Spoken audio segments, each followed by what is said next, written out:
Hello friends, आप सब कैसे हैं। आई होप सब अच्छे होंगे, स्वस्थ होंगे, मस्त होंगे। मज़ेदार चुटकुले सुनने के लिए सालनी फनी जोक्स को लाइक एंड सब्सक्राइब कर लीजिए। नए हैं तो प्लीज़ सब्सक्राइब कर लीजिए, बेल आइकन को ऑन कर लीजिए ताकि आपको डेली मज़ेदार चुटकुले सुनने को मिले। प्लीज़ सब्सक्राइब जरूर करिए। आप लोग सब्सक्राइब नहीं करें, प्लीज़ सब्सक्राइब जरूर करिए। चिंटू ने जीनी से मांगा, मुझे एक बड़ी गाड़ी दे दो जिसमें बहुत सारे लोग मुझसे बात करने के लिए हों और मेरे पास नोटों से भरा बैग हो। जिनी ने चिंटू को बस का कंडक्टर बना दिया है। टीटू अपने दोस्त से, मैं सुबह जल्दी उठकर रोज घूमने जाता हूँ। दोस्त, पर मैं सुबह उठकर कभी घूमने नहीं जाता। टीटू, अच्छा क्यों?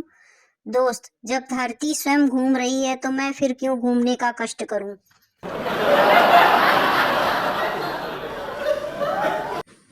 लड़की अकड़ दिखाते हुए, तुम नहीं जानते लोग मरते हैं मुझ पर। मंटू, क्यों? तुम क्यों किसी सरकारी अस्पताल की बिस्तर हो?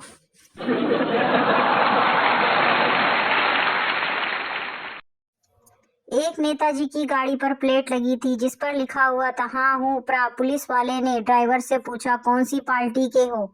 नेताजी, ड्राइवर हारे हुए प्रत्याशी हैं।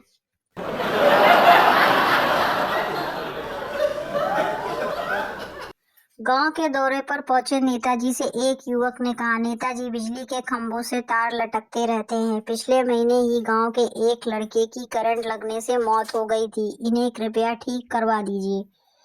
नेता, बेटा, तुम्हें तो हमारा शुक्रगुजार होना चाहिए कि तुम्हारे गांव में बिजली के खंभे भी हैं।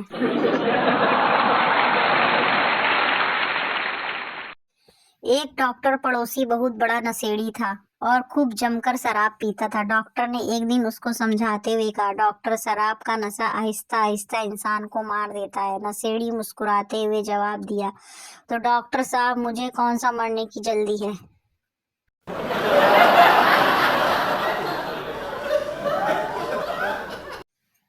लड़का, जरा मेरी आंखों में देखो, क्या नजर आता है? सच सच बताना। लड़की, मुझे इनमें प्यार नजर आता है। लड़का गुस्से से, ज्यादा बात मत बना, मेरी आंखों में मच्छर चला गया है, गौर से देख और इसे निकाल।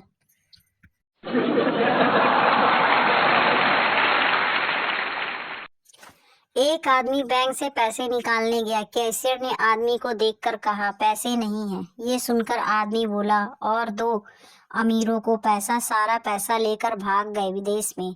कैशियर ने खिड़की से हाथ निकालकर और उसकी गर्दन दबोच कर कहा, साले, बैंक में तो है, तेरे खाते में नहीं है, भिखारी।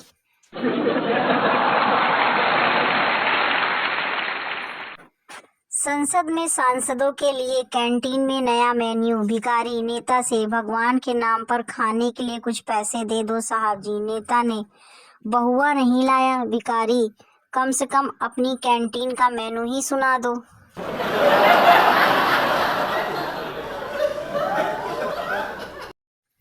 चिंटू की मम्मी 3 महीना पहले ये घर का रास्ता भूल गया था तो मिसिंग लिखकर व्हाट्सएप ग्रुप पर फोटो और पता डाल दिया था। 15 दिन में ये हमें मिल गया।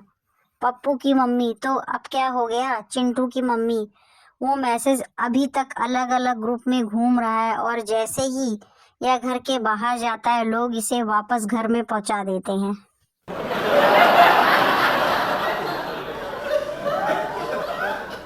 नेता का बेटा, पिताजी, आपकी वजह से मेरी शादी नहीं हो पा रही है। पिता, क्यों बेटे? बेटा, हर जगह लिखा है बहुमत दो, बहुमत दो।